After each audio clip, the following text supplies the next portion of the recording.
Breaking news happening right now. Defense Secretary Pete Hegseth on Capitol Hill, where he just faced some tough questions from California Congressman Pete Aguilar about the deployment of Marines and National Guard members to Los Angeles. Let's listen. What's the justification for using the military for civilian law enforcement purposes in LA? Why are you sending war fighters to cities to interact with civilians? Every American citizen deserves to live in a community that's safe, and ICE agents need to be able to do their job. They're being attacked for doing their job, which is deporting illegal criminals. That should happen in any city, Minneapolis or Los Angeles. And if they're attacked, that's lawless, and President Trump believes in law and order. So he has every authority, and he has done mobilizing National Guard or active duty troops under U.S. code to protect federal agents in their job, which is exactly what we're doing, and we're proud to do it. We're proud to do it. 10 U.S.C. of the U.S. Code 12406 as a legal basis that the president used cites 3 examples and circumstances for the Guard: invasion by a foreign nation, rebellion or dangerous rebellion against the authority of the government of the United States, or the president is unable with regular forces to execute the laws of the United States. Which authority is triggered here to justify the use? I don't know. You just read it yourself, and people can listen themselves, but it sounds like all 3 to me. If you've got millions of illegals and you don't know where they're coming from, they're waving flags from foreign countries and assaulting police officers and law enforcement officers, that's a problem. The laws of the United States? No, the governor of California is unable to execute the laws of the United States. The president, you said all the 3 governor apply. of the California has failed to protect his people, along with the mayor of Los Angeles, and so President Trump has said he will protect our agents, and our Guard and Marines are proud to do it. The law also says, Mr. Secretary, that the orders for these purposes shall be issued through governors of the states. You and I both know that President Trump has all the authorities necessary, and thankfully he's willing to do it on behalf of the citizens of Los Angeles, on behalf of our ICE agents, and behalf of our country. We've also pulled...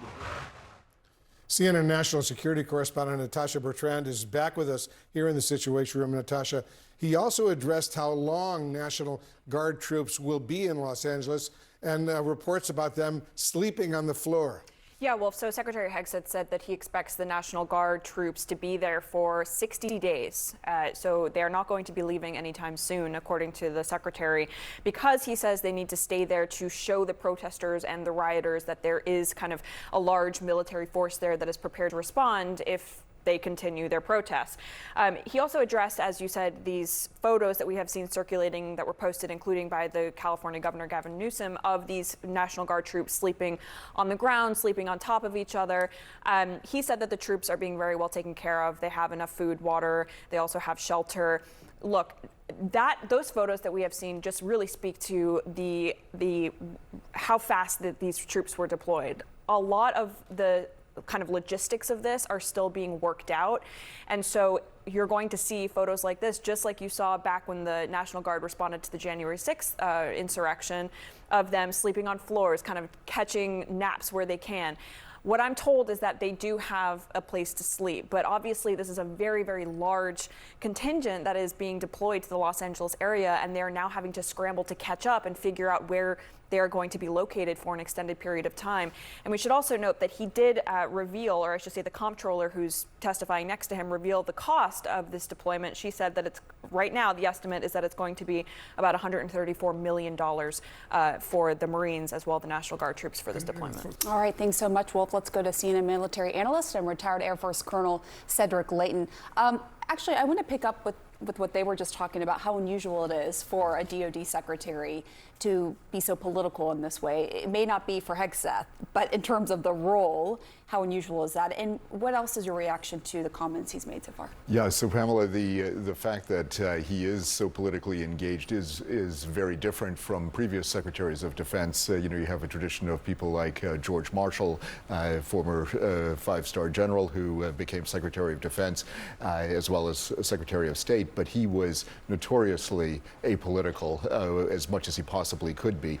The other thing that you can note with this is that the role of the military itself is kind of reflective of how the Secretary of Defense answers questions like this in front of Congress. And the military tries very hard to be as apolitical as possible. And in this particular situation with Hegseth as Secretary of Defense, there is a risk that a lot of his political movements, his political assertions, they have to be careful that they don't become policy, because that could be a major change for the military, and that could have an adverse impact on its ability to remain apolitical.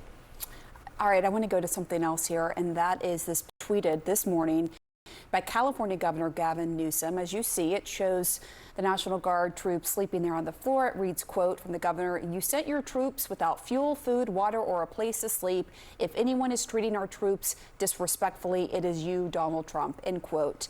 What is your takeaway from this? So when you look at a picture like this, one of the first things that comes to mind is that the military is made up of a lot of hurry up and wait, as we call it in the military. In other words, you hurry up to get deployed somewhere, you get to that point, or you wait to get your transportation to that particular area, and you have to wait for it to happen. So it's not unusual for there to be a scene like this where the military is waiting.